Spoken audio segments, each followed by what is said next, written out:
ለማምጣት በልጆቹ ምክንያት ለመግባባት አትሊስት ለመሞከር ጥረትን አደረኩ። የተወሰነ እየሞከርኩ ነበር፣ ግን በእናትየው በኩል አልተሳካም። በአያታቸው በኩል አያታቸው ሌላ ችግር ፈጥራ ያው ከኔ ጋር ለመጣላት በመንገድ ላይ ተገናኝተን ያው ሱፐርማርኬት ገዝቼላቸው ስወጣ እንዴት ለምን ገዛ ምንድነው ከኛ የምፈልገው ያው የተለመደውን በልጆቹ ፊት ጭራሽ አደረገችው ማለት ነው። እስከዛሬ በቪዲዮ ነበረ። በልጆቹ ፊት ደግሞ መታ ከሱፐርማርኬት ስወጣ ልጆቹን ስለያቸው እንደ አባትነት የሚፈልጉትን ነገር ለማውራት ምንም ልግዛላቸው፣ ለምን ልብስም አልገዛም ምግብም ልግዛ፣ ልጆቹ የፈለጉትን ነገር የማድረግ ግዴታ አለብኝ መፍትሄም ስለሆነ በዛው ያደረኩ። ያው ታውቃላችሁ 7 ዓመት ሙሉ በህይወታችን ስትገባ የነበረች አያታቸው ታውቃላችሁ የእሷን ህይወት የእሷን ተጽዕኖ እኛ ትዳር ላይ ብዙ ያደረገችው ነገር ስለሱ ብዙ ማውራት አይጠበቅም፣ የሚታወቅ ዓለም የሚያውቀው ነገር ስለሆነ፣ ግን ልጆቹም በአካል ደግሞ ይሄን ነገር ማየታቸው ማሳለፋቸው ቢያናድም፣ ግን አንድ ሰው ቤተሰብ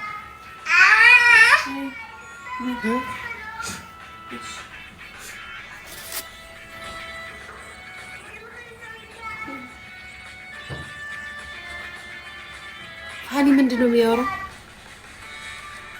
እኔ አሁን እንዴት ነው የምሰማው? ገስ የሚቀጥል ከሆነ ምን ማድረግ አልችልም። በህግ ነው ህግ መንገድ እንዲፈታው ለማድረግ ሞክሬ በዛው እየሄድኩ ነው። እንዳልኳችሁ ፊት ለፊት የመታ ለመጣላት ለመጻፍ ፈጠረች። ምግቦቹን ያዝኩትን ምግብ እንዳለ ከእጄ ላይ ወስዳ ደፋችሁ ምናምን።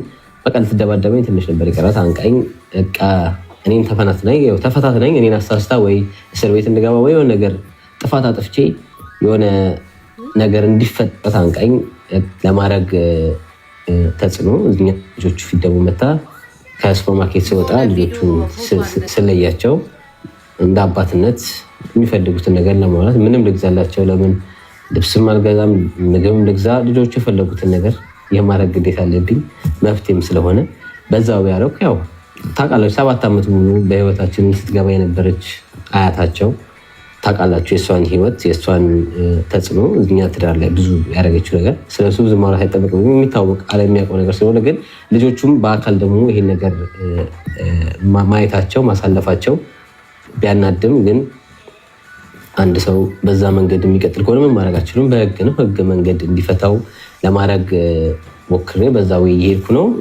ጋይስ አይኔ ነው ፋኒ ከሳብኝ ልበል። ፋኒ እኔን ሆነ እንደኔ ከሳ ጋይስ ፊት ለፊት የመታ ለመጣላት ለመጻፍ ፈጠረች። ምግቦቹን ያዝኩትን ምግብ እንዳለ ከእጄ ላይ ወስዳ ደፋችሁ ምናምን።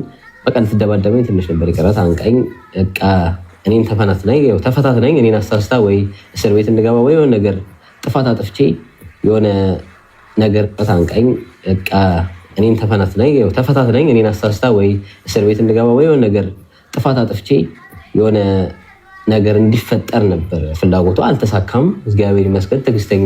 ትዕግስተኛ ሰው ነኝ። እጄንም አለማንሳቴ እግዚአብሔርን አመሰግናለሁ። ተሳስቼም ሌላም ነገር አለማድረሴ እግዚአብሔርን በደንብ አመሰግነዋለሁ።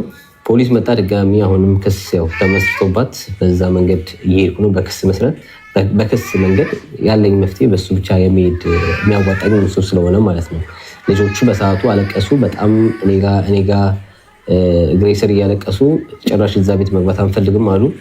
በመሀልም በሚኖሩበት ሰዓት አይታችኋል ብዙ ነገር ልጆቹ እንደሚጎዱ ብዙ ነገሮች እንደምከለክላቸው ምግብም ወተትም ሲጠይቁ ውሃም ሲጠይቁ የምታዩት ነገር ነው። ዓለም ያው ራሷ የምታሳያችሁ የምታዩትን ነገር ሲሆን ያ ነገር ቢያመኝም ግን እችለዋለሁ። ግን ያ ነገር እናታቸው ፊት መደረጉ ቢያሳዝንም ራስ እናታቸው ናት ማስከበር ያለባቸው። ከእናታቸው አልፋ አያታቸው ይሄን ያህል ተጽዕኖ የምታደርስ ከሆነ የአባታቸውን ወታ የምታንቋሽሽ የምትሳደብ ስቲል እናቷ የገዛ እናታቸው ኃላፊነት ነው የእሷ ኃላፊነት ነው። የኔ እናት ብትሳደብ ኃላፊነቱ የኔ የሚሆነው ለምን የማስቆሙ ግዴታ አለብኝ። ወይ እኔን አክብራ ወይ እሷን አክብሬ እኔ ወይ ባለቤቴን አክብሬ ወይ የማስቆሙ ግዴታ አለብኝ። ገባችሁ? ኃላፊነቱን ወስዶ ነው። ሁለተኛ ደግሞ ልጅ ሲመጣ ደግሞ ከስር ልጆቹም በአያታቸው የሚጎዱ ከሆነ እናታቸው ፊት ወከባ ያውሉ ስድብ ያውሉ ልጆቹ ፊት እንደዛ ስታደርግ ልጆቹ ተጎዱ፣ አለቀሱ፣ እዛ ቤት መግባት አንፈልግም አሉ። እንዳልኳችሁ ከፖሊሶቹ በኋላ ልጆቹ በቃ አንተ ወሰዳቸው አለችኝ እናታቸው። ወሰድኳቸው። የምወስዳቸው ግን ማደሪያ ኖሮኝ አይደለም። እኔ የማድርበት ሰው ጋር የማድርበት እንደምንም ከሁለት ልጆች ጋር ተቸግሬ ይዣቸው በሰዓቱ በስራ ልብስ ነበርኩ። ለምን ከኪንደርጋርተን ከወሰድኳቸው በኋላ ነው የሆነ ነገር የተፈጠረው። ገባችሁ? በአንድ ልብስ በዛው በለበሱት ከኔ ጋር ሄዱ። በነጋታው ስራ መግባት ነበረብኝ። ጠዋት እንዳጋጣሚ ዳኒ እረፍት ነበረ። እሱ ልጆቹን ኪንደርጋርተን እንዲወስዳቸው አድርጌ ጠዋት ግዴታ ስራ የገባው። ለምን በድንገት የተፈጠረ ነገር ስለሆነ ከአለቄ ጋር መስማማት አለብኝ። ሁሉ ነገር ክሊር ማድረግ አለብኝ። ከዛ ስራ ገባው። አጋጣሚ ሆኖ በጊዜ ጨረስኩ። ልጆቹ 15 ሰዓት ነበር የሚወጡት፣ እኔ ደግሞ 14 ሰዓት ጨረስኩ። 1 ሰዓት አለኝ። እኔ ደግሞ ያሰብኩት እሷ ትወስዳቸዋለች እንደተለመደው። በነጋታው መታ ወይ አያታቸው ትወስዳቸዋለች ወይ እናታቸው ትወስዳቸዋለች ከኪንደርጋርተን ብዬ ነበር ያሰብኩት። እሷ ቀድማ ወረድ ደውላ ለኪንደርጋርተን ልጆቹ መውሰድ አልችልም፣ አባታቸውን መጥተው የሚወስዳቸው አለች። ተደወለልኝ። አባታቸውን መጥተህ ነው መውሰድ ያለብህ ዳኒም ተባለ። ኪንደርጋርተን ሄዶ እንደዛ አሉት። ከዛ ዳኒ በቃ እዛ ኪንደርጋርተን ሄደ ጠብቀኝ ከስራ እስከመጣ እንዳላረፍድ ብዬ ተያይዘን ሁለታችንም ሄድን። በስራ ልብስ ሄድን። ልጆቹን አወጧቸው፣ አሁን በዛው ልብስ ማለት ነው። ከዛ ወደ ቤት ልወስዳቸው ሞከርኩ። ቤታቸው ልክ ስወስዳቸው ጂጂ ነው ቤት የነበረችው። ገና ከመስኮት ኖ እዚህ ቤት መግባት አይችሉም ምናምን አለች። በገዛ ቤታቸው ማለት ነው። እናታቸው እንዳይገቡ ብላለች። እኔም አልፈቅድም እንዲገቡ፣ ልጆቹን በመጣበት ይዛቸው ሄዳለች። ይሄ ነገር የምጋፈጠው ለልጆቹ ብዬ ነው። ገባችሁ? ከጠላቴ ጋር ፊት ለፊት እየተገናኘው ማውራው እንደዛ እየሰደበች እንደዛ እንትን የምትለኝ የሚታየኝ እዛ ጋር ልጆቹ ነው። ገባችሁ? ገና ለገና ሰደበችን ብዬ ገና ለገና መጥፎ ናት ብዬ በእሷ ምክንያት ልጆቹን ካለማየት ፊት ለፊት እየተጋፈጥኩ ባልፈልገውም ሂደቱ በክስ እየሄደ በክስ ያው መቼስ ከጠላታችሁ ፊት ለፊት ጋር መገናኘት የሚያስጠላ ነገር ነው። እንደዛ የተሰደባችሁ እንደዛ ጠላት ለሆነ ሰው ፊት ለፊት ሄዳችሁ ልጅ መቀባበል ራሱ ከባድ ነው። ግን ሁሉ ነገር አልፌው ሲፈጥረኝ ታጋሽን ሲፈጥረኝ ይሄን አስችሎ የፈጠረኝና ልጆቹን እንደዛ እያልኩ አገኛቸው ነበርና በነጋታው በር ላይ አትገባም አለችኝ። ከዚህ በኋላ ልጆቹን ይዛቸው ሂድ፣ አንተ እንደፈለግ አሳድጋቸው። እናታቸው ጋር እዛው የደወለች ልጆቹ መጥተዋል እያሉ ያወራሉ። እዛው ፊት ለፊታችን ልጆቹ እዛው ፊት ለፊት እያዩ እዚህ ቤት መግባታችንም ተባሉ። ሰው ምን ማድረግ አለብኝ? ቤት የለኝም። ደወልኩ መንግስት ጋር እንደዚህ ተፈጥሯል፣ ልጆቹን ቤት መግባት አይችሉም። እናታቸው ቤት ነበር የሚኖሩት። ቤቱን ለቅቄላቸው ወጥቼ ነበር። እኔ በአሁኑ ሰዓት እኔ ጋር ማደር ስለማይችሉ እኔ ቤት ስለሌለኝ ምን ማድረግ አለብኝ ስላቸው ለዛሬ እንደምንም ድጋሚ ማታ ስለመሸ እንደምንም እደር እዛው ቤታቸው በር ላይ ቆመ አትገባም አሉ። ገባችሁ? ልጆቹ አይገቡም። በቃ ከዚህ በኋላ አንተ አሳድጋቸዋለሁ። ኦኬ ምን አማራጭ አለኝ? ልጆቼ ናቸው። ከልጆቼ ጋር ወጣሁ ድጋሚ በስራ ልብስ ማለት ነው። ተመለስኩ። አሁንም ዳኒን ልኬ አስጠየቅኩ። ልጆቹን የምትይዙ ከሆነ በሰላም አስገቧቸው። ልጆቹ በመሀል መጎዳት የለባቸውም። እስካሁን በአንድ ልብስ በለበሱት ነው ያሉት። ኖ አሉ። በፍጹም አይገቡም አሉ። ሁለቱም አይሆንም አሉ። አንተ አሳድጋቸው ኃላፊነቱን ወስደ። እኛ ችግር ላይ ነን፣ ልጆቹ ማሳደግ አንችልም። የገንዘብ እጥረት እንዳለባቸው የተነገረኝ ከእናታቸው የሰሙት የተነገረኝ ቤቱን መክፈል እንደማይችሉ፣ ሁለቱም እርስ በርስ እንደማይስማሙ፣ ፊሎም በስርዓት እዛ ቤት መኖር እንደማትፈልግ ነው የምትነግረኝ። ከአያቷ ጋር መኖር እንደማትፈልግ ነው የምትነግረኝ። እዛ ቤት አልመለስም፣ ሁሌ ከአባቴ ጋር ነው መኖር ፈልገው፣ ሁሌ ከአንተ ጋር ነው መኖር ፈልገው፣ መች ነው አንተ ቤት የምንሄደው ትለኛለች ፊሎና እሷን አዳምጪ። ደግሞ እኔም ነገሮችን ማባባስ አልፈለኩም። ኦኬ ገዛ እናታቸው እዛው ስላለች ሁሉ ነገር ኦኬ ችግር የለውም ፊሎ እያልኩ ለመጣር ያው ልጆችን ብሬን ዎሽ ማድረግ ከባድ ነው እና ያንን ስለማላደርግ ለአእምሮቹ ስለምጨነቅ ነገሮችን ፊክስ ለማድረግ እንትን እያልኩ ነው። ግን ቃል በቃል እነሱም ልጆቹን አንተ አሳድጋቸው፣ ከዚህ በኋላ አንተ ኃላፊነት ወስደህ ራስህ የአንተ ልጆች ናቸው፣ አንተ አሳድጋቸው ከዚህ በኋላ አሉ። ቤት የለኝ ምንም የለኝ። ገባችሁ? እንደዛ እየሆነ እነሱ ቤት ኖሮ ሁለት ሆነው ማሳደግ ከብዷቸው እኔን እንደዛ ሲገፉኝ ያለኝ አማራጭ መንግስት ጋር ደወልኩ። ቤት የሚመለከታቸው ኦልሬዲ መስመር ላይ ነበርኩ። ቤት አግኝቼ ትንሽ በቃ ፊርማ ነበር የሚቀረኝ ለራስ የሚሆን ክፍል፣ ለአንድ ወንድ ላጤ የሚሆን ክፍል ቤት አግኝቼ ፕሮሰስ ላይ ነበርኩ። እየጠበቅኩ ነው። የተወሰነ ነው ቪዲዮ አሳይቻችሁ ነበር። ከዛ ደወልኩለት ሰውየውን እንደዚህ ነው በቃ ለዛሬ እንደምንም ከልጆቹ ጋር እደር፣ ነገ ጠዋት ቢሮና ከዛኛ እናመቻችላለን ቤት አሉ። ልጆች ከያዛችሁ ደግሞ ቀልድ አያውቁም እዚህ ሀገር። ልጆቹን ይዤ ሄድኩ። በነጋታው ትምህርት ቤት ቀሩ። ነገርኳቸው። ትምህርት ቤት ከዚህ በኋላ እኔ ጋ ነው ያሉት፣ በአንድ ልብስ ነው ያሉት። እናታቸው መቀበል አልፈልግም፣ እዛ ቤት አይገቡም፣ ኃላፊነቱን አንተ ወስደህ ማሳደግ አለብህ ተብያለሁ። ከዚህ በኋላ እኛም ቤት የለንም፣ ሁሉ ነገር ኮንትራታችን ጨርሰናል ከዚህ ቤት ነው ያለችኝ ቃል በቃል። ቢሮ ሄድኩ። ቢሮ እንደሄድኩ ሁሉ ነገር ነገርኳቸው የተፈጠረውን ነገር። እኔም ቤት እንደሌለኝ ስለሚያውቁ ሌላ ቤት ነበር የያዙት። አሁን ደግሞ ለልጆቹ ደግሞ ከመጣ ሌላ ደግሞ ቤት መፈለግ አለበት። አንድም 2 ሰዓትም አልፈጀባቸውም። ቁጭ አልኩ፣ አወራሁ ምናምን ሁሉ ነገር። እንደውም መንግስት ያሳድጋቸው ወይስ አንተ ታሳድጋቸዋለህ ያሉ። አይ እኔ አባታቸው ያለውማ ማንም መንግስት እጃቸውን አይወስድም ብዬ ልጆቹ እንዳይሰሙ ብለው በሌላ ክፍል ወስዶ ነው የጠየቁኝ። ገባችሁ? ይሄን ያለ ልጆች ተጨንቀው ማለት ነው እኛ ጋር ይደጉ ወይስ አንተ ታሳድጋቸዋለህ ብለው ማለት ነው። እንደ ወንድ ያው ሪስፖንሲቢሊቲ አይወስድም ብለው አያስበው ይሆናል። ገባችሁ? ኧረ እኔ ችግር የለውም ከኔ ጋር ያድጋሉ በቃ ችግር የለውም ብለው ወዲያውኑ ደዋወሉ። ለጊዜው ማረፊያ ቤት ያሳዩዋችሁ ቤት እዛ ቤት ወሰዱን። የዛኑ ቀን ማለት ነው በንጋታው እግዚአብሔር ሲረዳኝ ልጆችም እነሱ ቀልድ ስለሚያውቁ ወዲያው ተመቻቸልን፣ ቤት አገኘን። በቃ ቀን ተጀመረ ደግሞ ሌላ ህይወት፣ ከአንድ ህይወት ወደ ሌላ ህይወት። ማንዴ ቤት አልባ ነበርኩ፣ ቤት አገኘው። ልጆች እኔ ጋር ነበሩ፣ ልጆቹ እኔ ጋር መጡ። እግዚአብሔር ስለፈቀደው ነው ሁሉ ነገር የተደረገው። መንገድ ላይም እንደዛ ተከራክሬ ልጆቹን እንትን ማለት ያው ሁሉ መፈጠሩ ሁሉ ነገር በምክንያት ነው። ቤት አገኘው። ከዛ ትምህርት ቤት መውሰድ ጀመርኩ። ለስራ ቦታ የነገርኩ ስራ መስራት እንደማልችል ከዚህ በኋላ ያለውን ነገር አስረዳሁት። ኦኬ ተባለ። መንግስት ሲስተም ውስጥ ገባው። እንዳልኳችሁ ቤት አገኘው። ሌላ ቤት ደግሞ እየፈለጉልኝ ለጊዜው ረፋሉኝ። ትምህርት ቤት መውሰድ ጀመርኩ። ኦኬ ልጆቹ እቃ ጠየቁ። መጫወቻ የገዛውላቸው ስኩተር አለ፣ ሳይክልም አለ፣ ልብስም አለ ገዝቼ በቅርብ እንኳን የሰጠዋቸው። ያለ ምንም ልብስ ነው ልጆቹ እኔ ጋ ያሉት እና ልብስ ስጡኝ አንሰጥም፣ እቃቸውን ስጡኝ፣ ሳይክላቸውን፣ መጫወቻቸውን ስጡኝ አንሰጥም። ለልጆቹ ምንም ነገር መስጠት አልፈለጉም። በቃ ሁሉ ነገር ዘጉብኝ ማለት ነው።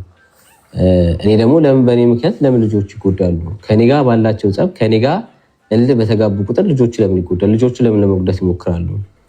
እኔ ከነሱ ጋር ብጣላም ገና ለገና ተጣለው ብዬ ለልጆቹ ልብስ ገዝቼ ወይ አልሰጥም አይደለም ወይ እንደዚህ አላረግም አይደለም። በቃ ለልጆቹ የሚያስፈልጋቸው ነገር ራሴ በምችለው መንገድ አደርጋለሁ።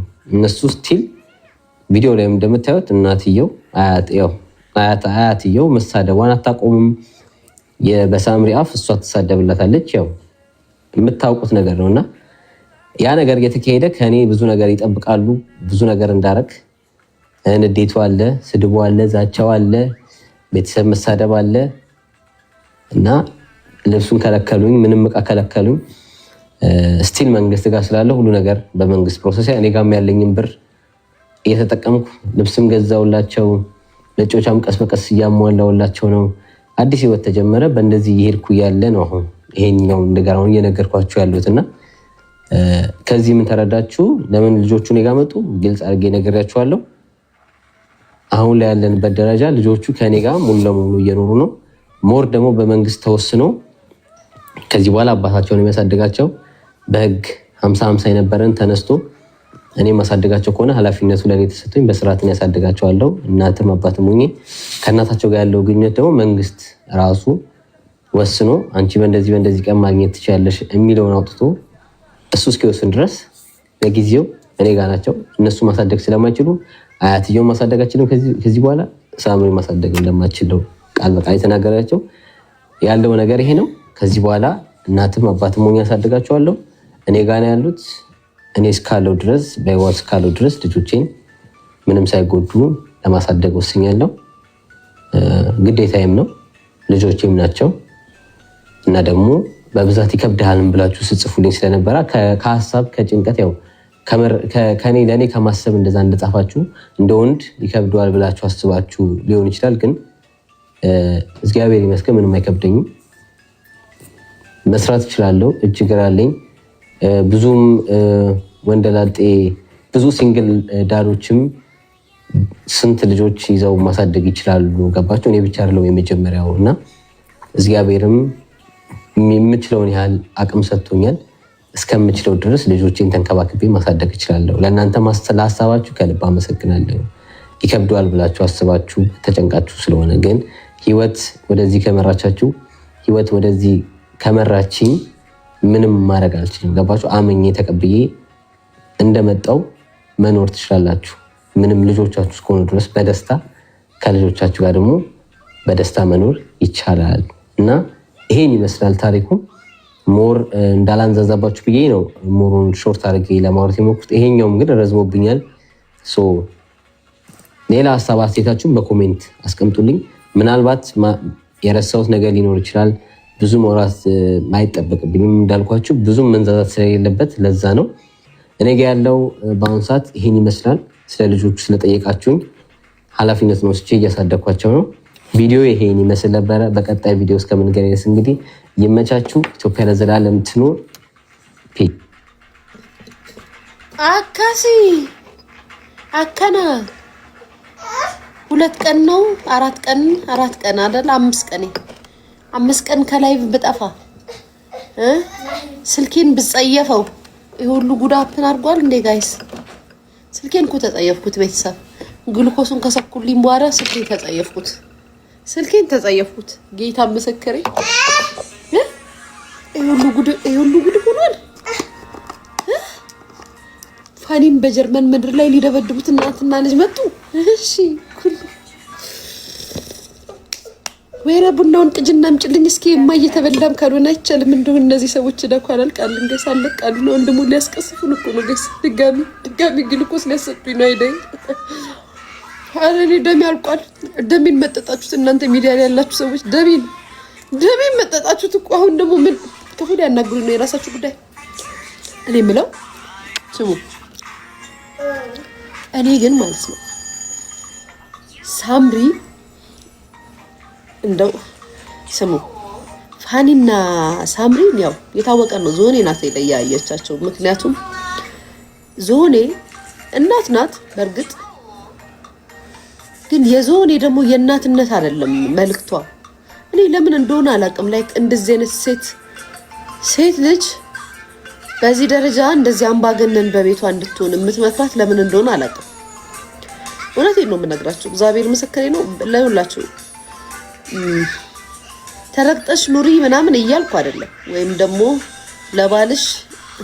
ባልሽ እንደ ልቡ ያረገሽ ያኑርሽ ከሚሉ ሴቶች መካከል አይደለሁም። ግን ዝሆኔ ልጇን እሷ ባል እሱ ሚስቱ ነው እንዲኖር ነው ፑሽ መታረጋት። አይ ቲንክ አይ ዶንት ኖ እኔ ያው ሚዲያ ላይ ከምናይባት ነገር ነው እንደዛ ምለው። እና ወንድ ልጅ ደግሞ የራሱ የሆነ ነገር ምንም ሰነፍ ቢሆኑ ምንም ይሁኑ አልምጥ ቢሆኑ ቤት ውስጥ ወንድ መሆን አለባቸው። ወንድ በሚስታቸውም በልጆቻቸው ማይን ወንድነታቸውን ልናረጋግጥላቸው ይገባል። ያው ሚዲያ ላይ ወጣ በዚህ ደረጃ እየሰደበችውና እየዘለፈችው ከነሱ የተዋለደ ሰው ማለት ነው። እና ልጅቷ እኔ ይቅርታ አድርጉልኝና ማለት ነው እግዚአብሔር ምስክሬ ነው። እግዚአብሔር ምስክሬ ሁሉ ነው መላችሁ። ከዝሆኔ ፋኒ ሳምሪ ታስፈራኛለች። መሽቆቅ ነው መስለኝ ሳያት ጋይስ መሽቆቅ ታውቃላችሁ። የሆነ አይታችኋቸው ካሜራ ላይ እንደዚህ አይታችኋቸው ማት አሁን ፖፖ ፊቷ ይከብደኛል ሳየው ሁሌ ነው የምለው እኔ ማርያምን ፖፖ ለምን እንደሆነ አላውቅም ጋይስ። እያለቀሰች ራሱ ሳያት ፊቷ ይከብደኛል። አይሊያች ዛሬ ቀና ብትይ ዛሬው ነው አፍሽ ከፈትሽ። አይ መድኃኒዓለም ፖፖ ግን ታምሜ ምንም አላለችኝማ።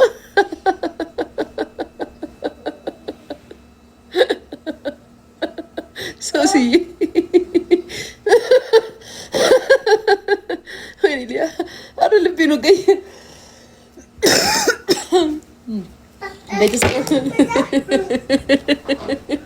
ኒኮላስ ያስቀኛል። ካወራሁት ባላው ነው ገብርኤል ምስክሬ ነው።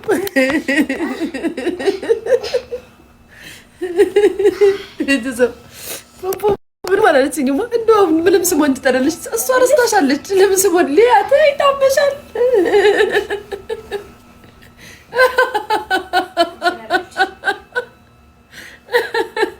ወይ ፈጣሪ ትግስቱ ሲጠይቅ ይደረግ እንግዲህ አይደለም ወይ ጋይስ። እንደሱ ሳይሆን አሁን ምን እንደሆነ ታውቃላችሁ? ጋይስ ንፍጣሙኛለሁ። በነገራችን ላይ ንፍጣም ስላሰኔ ራሴ ንፍጣሙኝ የተገኘው ንፍጣም እያልኳት ነበረ ከመታበቤ ከአንድ ቀን በፊት ራሴ ንፍጣሙኝ ጋይስ። ንፍጥ በነፍጥ ወፍራም ደግሞ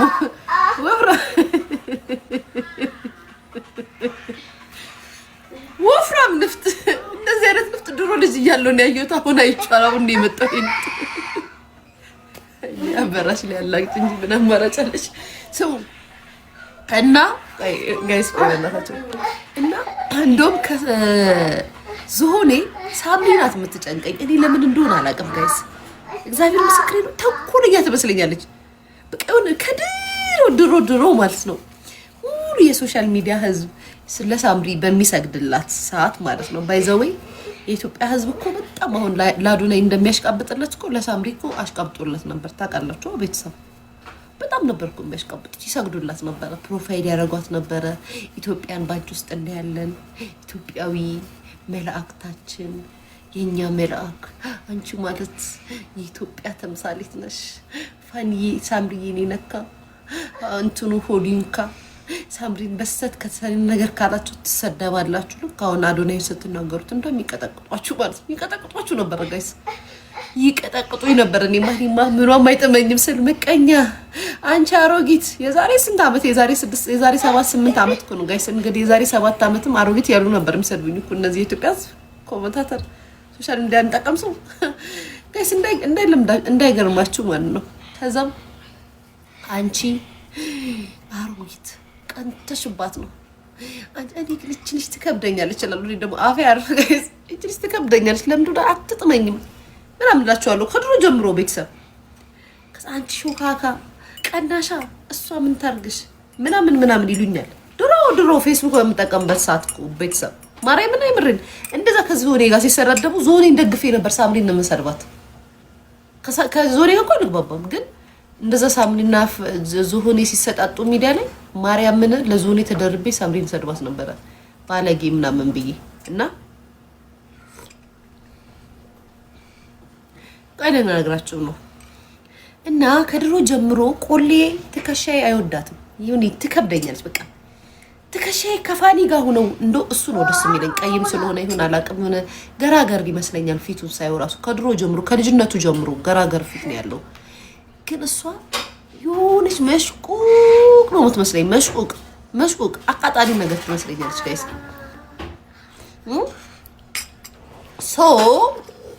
ዝሆኔን በዚህ ደረጃ ህዝብ እንዲሰድባትና ህዝብ እንዲጠላት ካደረጉ ሰዎች መካከል አንድ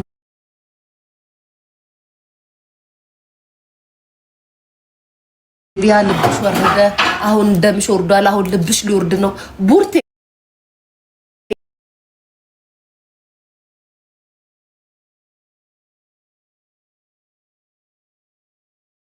ማለት ውጭ ላይ ለምጠው ጣሹ እሺ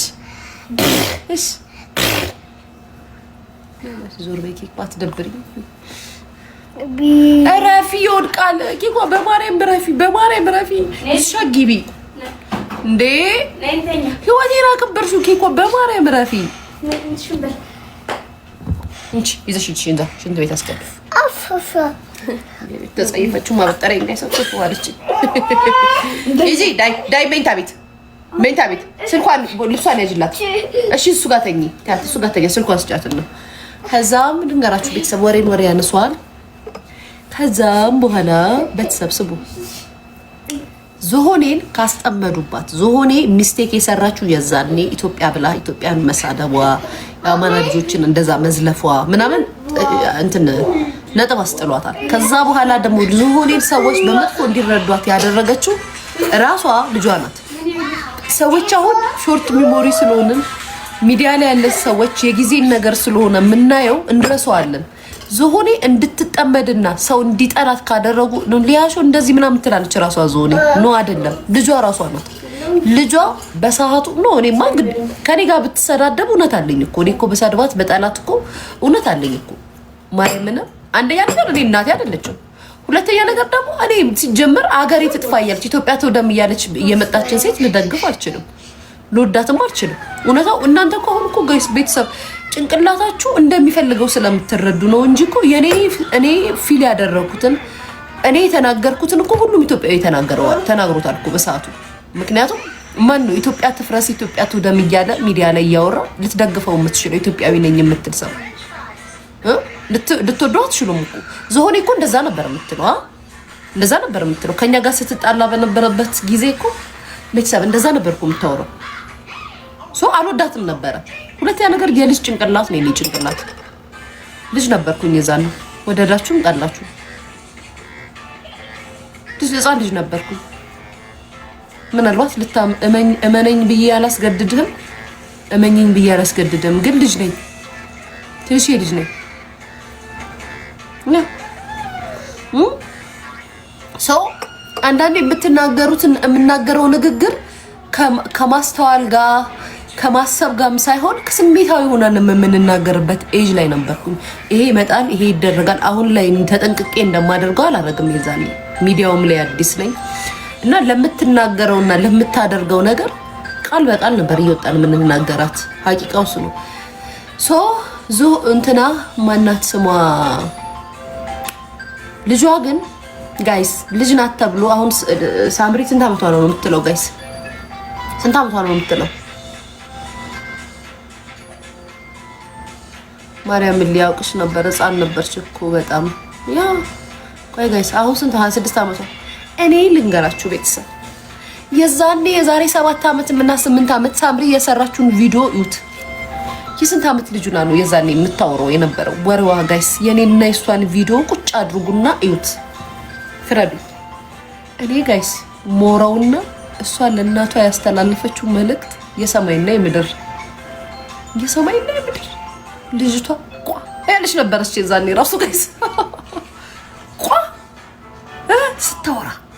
አሁን እንዴት ነው ወንድ ለምደሽ አስተማሪሽን ወደሽ እንደዚህ ትወጃለሽ በእንትን ነው የምትነሺው ብላ እናትየዋ ስትሰድባት ልጅቷ ወጣ ልትል የምትችለው እኔ በዛ ሰዓት አሁን እኔ ብሆን እንደዛ ብሆን የምሰዳደበውን ስድብ አውቀዋለሁ።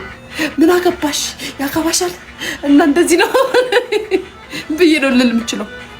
ልጅቷ ጋይስ ካፏ ምንም ነገር ሳይወጣ እናቷን እንዴት አድርጋ በረጅም እንጨት ቂጧ ውስጥ እንደከተተችላት መልክቷ እንዲህ ብላ ተቀምጣ ሶፋ ላይ ታስታውሳላችሁ ቤተሰብ?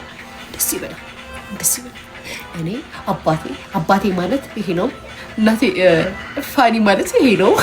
ጋይስ እንዴት መጣላት በዛ ሰዓት። እኔ ሊያሽው ነው ልሻሻል። አይ ተሻለሽ ደግሞ ተሻለሽ። አይ ይዟት ሜዳ ነው የምትለኛው ዞሬ ቤተሰብ እና እንደዚህ ኳልችን እንደዚህ ብላ መታ ሶፋ ላይ ታችሁታል። ፀጉሯን ቁጥርጥር ተሰርታ ከነ ቪዲዮ አይኔ ያለው በዚህ በኩል ፋኒ አለች፣ በዚህ በኩል ደግሞ የኔ ፍቅር ቴንክ ዩ ማሬ የኔ እናት እስካሁን ሼር እያደረግሽ እያልኩሽ ነበረ። ቴንክ ዩ ሺ ማሬ። ከዛም ስሚ በዚህ በኩል ያለው ሳምሪ ፋኒ ነው አለችን። የዛሬ ስንት ዓመት መሰላችሁ ጋይስ? የዛሬ ስንት ዓመት መስሏችኋል? እኛ ፌስቡክ ላይ እና ዋትስአፕ ላይ ድምጽ ሰምጠን በምናፈቅርበት ዘመን ነው እንግዲህ ይህን ታሪክ የምነግራችሁ ጋይስ። እሷ ኦልሬዲ ፍቅር ይዟት ፋኒ ጋር እንደዚህ ጀምራለች። እኛ ደግሞ ሽንት ቤት የማዳምን ሽንት ቤትና ብረት ድስት እያጠብን ነው ቤተሰብ። ግሩፕ ላይ የሆነ ድምፁ ቀብረር ያለ ወንድ ከሰማን አፍቅረን ፌስቡክ ላይ እንፖስታለን። በቃ መከራችንን እንበላለን ጋይስ። ምን ፖስታ ምን አደረገ? እኛ በዛ ሰዓት የምናወራው ኢትዮጵያ ትፍረስ ሲሉ አናታችሁ ይፍረስ እናንተ ፍረሱ እናንተ ጥፉ ያልን እንሰደባል። ጌታን ማርያምን ነው የሚላችሁ። እሷ በዛ ሰዓት ከፋኒ ጋር አጣጥመዋለች። እንትኑን እንደዚሁን ቤተሰብ አጣጥመዋለች። ከዛም ቪዲዮ ስትሰራ ለፋኒ ምን ብላለችው? ይሄ ፋኒ ነው፣ ይሄ ሙሉጌታ ነው አለች ጋይስ። ይሄ ፋኒ ነው። እንዴት መጣላት? የ16 ዓመት ልጅ ትሆናለች እንግዲህ እንዳወራራቸው ከሆነ የዛሬ 7-8 ዓመት ቤተሰብ 9 ዓመት እንጂ ይሄ ሙሉጌታ ነው፣ ይሄ ፋኒ ነው። እንዴት ነው አሁን ይሄ ሙሉጌታ ነው፣ ይሄ ፋኒ ነው በዛ ድቤሽ የሚመጣልሽ? እንዴት ነው ነገሩ ጋይስ? ከዛም በኋላ ሳትሩኝም ቤተሰብ ከዛም በሉኛ ጥያቄ ነው። ከዛም ብላችሁ ንገራችሁ ይሆናል።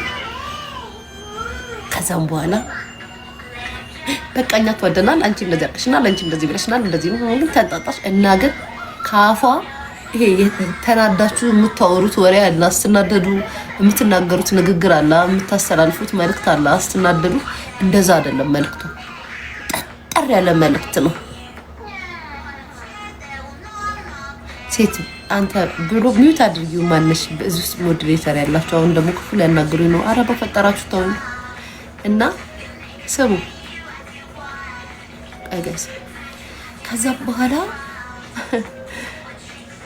ጭውላ አፈር በላፈር ያስበላክ። እኔ አሁን መድኃኒት የምወስድ ሰው ነኝ። አሳቤን ሰረከኝ። ምን አድርጌ ነው አንተ ወይ አንቺ አፈር ቢያፈር ያስበላሽ? የኔን ግሉኮስ ይዘዝብሽ መድኃኒት